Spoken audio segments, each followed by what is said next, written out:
If you've been watching any gaming content on YouTube for the past several months, you're sure to have noticed a pattern when it comes to talking about Diablo 4, or any hyped up game for that matter. And guess what? You're not alone. Over at Reddit, the people have taken notice, and they're also asking, where are the interesting YouTubers doing Diablo 4 content? Now, over the years, I've covered my issues and concerns with social media and the impact that it actually has on gaming and gaming culture. And since I never really know what the YouTube algorithm has in store for my content, I want to try and share what went wrong with all of this, because in the off chance that you haven't picked up on the seasons of gaming content creation, maybe this video can help you better understand how to respond to it.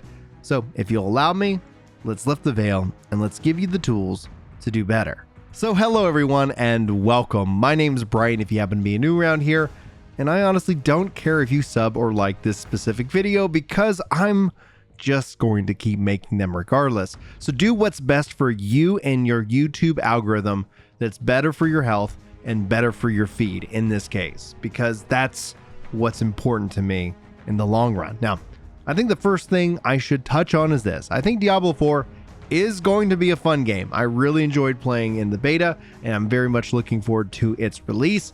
But let's not kid ourselves, it's vastly overpriced, and it's also over monetized. It's a buy-to-play game with all kinds of cash shop with a season pass. And I don't honestly care that they have any of that, because as an adult, I'm going to control my spending habits, and with the help of my wife, it makes it all the easier to do so. But that's also not to say that this game is going to be any less fun for it. As June draws closer, you're going to see a lot of hype and videos and demand for these kind of videos, and that's going to end up driving the narrative at that point. And like you might have guessed, soon after the launch of this game, you'll see the rise of the doomers, and you're going to see titles show up like, you need to fix this ASAP, if the devs don't respond, I quit, why Diablo 4 is dying. But we're also seeing this right now, and it's also just as predictable.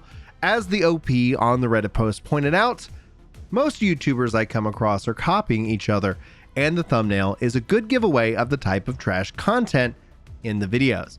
It's always their face doing some exaggeration reaction to something, usually irrelevant to the content that they cover anyways. I don't follow any of these, so I was trying to find a creative YouTubers with interesting content about Diablo 4, but so far it's just been really hard to find anything worth watching. Edit. By interesting content, I mean in-depth analysis or sharing tips, specs, information on zones, gear styles, leaks, comments made by the devs, etc. I don't care if the videos are negative or positive, as long as the information is relevant. I don't care about these reactions and reactions to reactions videos. It's just not for me. I appreciate the suggestions you guys gave. So, what is broken here? Why is this all happening? And actually, I'm going to hopefully address kind of their goal or what they're looking for here at the end of this video. But let's talk about the broken system that we have in place. And it starts with the incentive model that actually drives all of content creation. It's broken. And we've talked about this, and it's not just within gaming, it's the whole extrapolation of the system. The things that drive us and motivate us, the incentives that bring us to put out content onto the internet, or even in print or in movies, there is essentially a flawed pattern here, and it's all really driven off of advertisements and trends. And there's some reasons for it. Most of the household names on YouTube, Twitch, whatever platform, they grew with the platform. As more and more people have discovered those platforms, those first movers have benefited greatly by just being there. And while there are exceptions to every rule, you could pretty much summarize the state of gaming on YouTube as follows: get the attention and then fight to keep the attention. Now, attention is like a currency of social media. The more you have, the more opportunities that you actually have to make real money. And this is a big business, but it's also a harsh one, meaning there's also an endless supply of gamers willing to jump into content creation, because let's be real, it can be a lot of fun to be a YouTuber. And if you need help, if this is something that you've always wanted to do, you can always just reach out. Let me know. I love helping out new content creators whenever I can.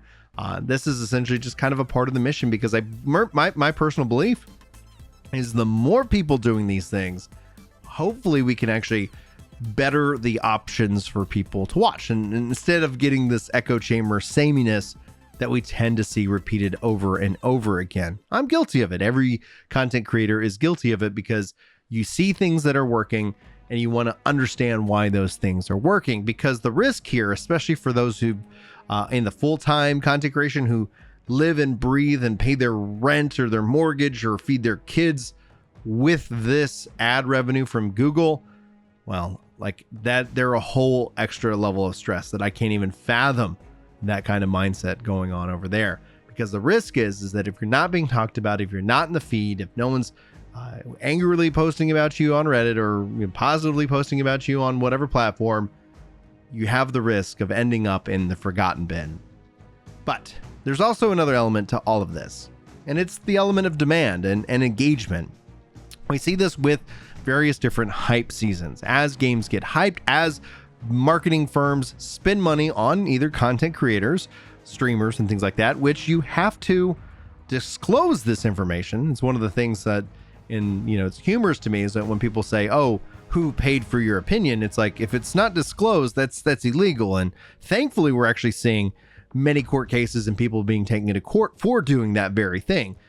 For me personally, I ain't gonna risk my kid's livelihood for you guys, for some, I'm assuming, peddling little check in the grand comparison of it all. But demand is going to drive a lot of what you end up seeing. And again, we know from a numbers fact that doing that thumbnail means more clicks. And ideally, more clicks means you hold on to them longer. But there's been a shift that's actually happened. I don't know when it's happened, but the goal now ends up being the longer you can have your engagement, the longer your average watch time and percentage watched is, that's actually going to be better for the overall impressions of the video, as opposed to just clicking in and clicking out. Doing what people, call clickbait, doing true clickbait, is at its core the worst thing that you can do for your channel, because people click in and then they dip out and your retention drops. And so YouTube doesn't like that, because they think that means it's a bad video, and the content creator doesn't like that because that means that nobody watches it, and so they don't get paid. So it's one of the assumptions that I see happening a lot of people, is that they believe the clickbait mindset is how you win, and that's actually the quickest probably way to lose, and to lose in a lot of different avenues or verticals in this case. So at its core, though, what you have to think of is what's called SEO. And what I see a lot of people actually kind of like label as clickbait is SEO, search engine optimization. A lot of YouTubers are playing, and this is also outside of YouTube. This is in your news. This is in any kind of media right now, because of how it's ad driven and how it's search driven, how it's AI and, in a way like the machine learning driven. It's all about those keywords. It's all about all of these different elements that are at play, making it so all these things get connected, so that you might be recommended, so that somebody might watch your video and you have a chance of providing for your family. And all I have to say after that entire little monologue right there is, whew, I'm glad I do this for fun. So thanks so much. If you're still here, sound off in the comments with, I'm here for the fun. And that way I know you made it to the secret call out. But all right, first and foremost, it's time now, after all that, for the classic plot twist of the video. And I've been talking about Redditors the whole time. Not necessarily, but why do YouTubers make X content? Well, it's really going to be the exact same thing over and over and over again. That's the same thing over on Reddit. They're the same side. They're like the different side of the same coin, I think is the correct phrase, if my brain doesn't dyslexic it up as I stutter on that word. The idea here is that you see the same thing actually over on Reddit. You see the same kind of things over on Twitter. These are these ecosystems, these echo chambers, and these virtual signals, and all these little things going all off at the same time, because that is what the AI, that is what the engagement gods have driven into your world. It's fake. It doesn't represent the reality. Most gamers might just consume the content but not engage with the content. They might just not even consume the content. When I go out away from my mic and keyboard and I talk to my friends and we're all gamers, it's all really positive. It actually reminds me more of what gaming always was. And I think essentially, and not to sit here and say that we can put the genie back in the bottle, because that's not what we're getting at here. But when we talk about gaming online, it ends up becoming more of these points of attention. Somebody leaving a nasty comment to get attention. It's that currency of attention that really continues to drive all of this. And we're all just kind of a part of it. We're all propping the system up. But here's the thing.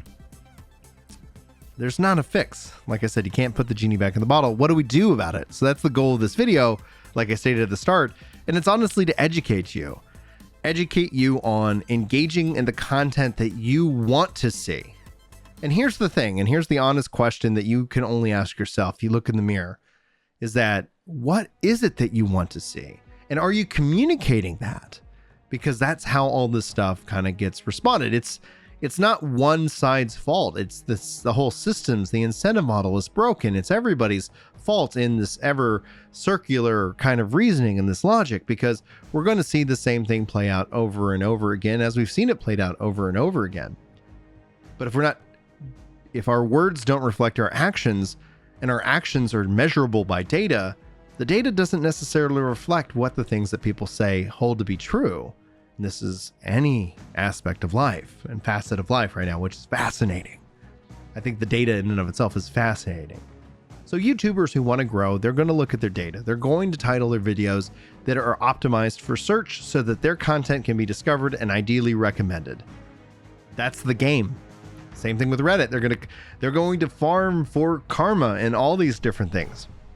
And they're going to have the same kind of patterns over and over again. Just be aware of it. Just be aware of your role in it and understand what you can do to actually make it better. And it's to find the stuff. And if you as a YouTuber aren't titling your videos that are searchable, that ties right back to the start and the crux of the OP's post. I'm looking for in-depth analysis, sharing tips and specs, information on zones. The reason that they're not finding it is because it's not being search engine optimized. And so the things that YouTube thinks that they want are the things that people are engaging with, whether it's positive or negative, whether it's a like or a dislike. No matter what, they're sitting down and they're listening to it. And if you're tired of reaction content, I think everybody's tired of reaction content. But when I look at the numbers, and I've covered this on the channel before, when I look at the numbers, reaction content is not just big discovery, but it's the bigger dollars. Having my content reacted to is the worst thing that could happen. It's the worst. I've specifically actually reached out to Asmongold to ask him to stop or at least wait 1 to 2 weeks to react to my videos. And who knows if they get that message. It's not like he responds, and nor do I need him to. But in and of itself, like whenever I get reacted to, that's a momentum killer for me. And that's just the reality of it. And y'all want, and people ask me to react to content. So I started giving revenue of the videos that I react to the original creators as just a method of, this is something we need to do as human beings, because that is how it all shakes out. So what people say versus what they actually do, the demand for these kind of videos and the cycle of it all, you can set it to a beat. And I'm not going to rap because that's not my skill set, but literally you could kind of set it to a beat. So start looking for the patterns. You'll start to see them and notice them, and reward those who are doing the things that you like, and don't reward those who are doing the things that you're frustrated with. And that's any level of engagement. The best thing you can do, like if you don't like my content, the best thing you can do is just literally forget about me, right? Don't go and, oh, that Ginger Prime, like that benefits me. And that's unfortunate that it does so. So my hope is that I can give you the education and the tools that you need to succeed. And I hope the hell that you love Diablo 4 when it comes out, but don't get frustrated when the next thing happens, because it will. And the good thing is that there will be that analysis. There will be those things, and there will be those creators who want to sit down and chew on that for you. And they're going to do it for pennies. They're going to do it because of the love of the game. And they're going to be forgotten just as fast because they hyper focus and everybody moves on from there. Anyway, guys, I hope you got something good out of this video. I wish you guys all the best. Anybody out there looking to get into content creation or just have any questions about their content, let me know. And I can see if I can help you out. You can always join the Discord and all that, but I'm going to stop plugging stuff and just wish you guys all the best. Thanks so much for your time. Thank you for your attention. And hopefully I'll see you in the next video. But until then, take care.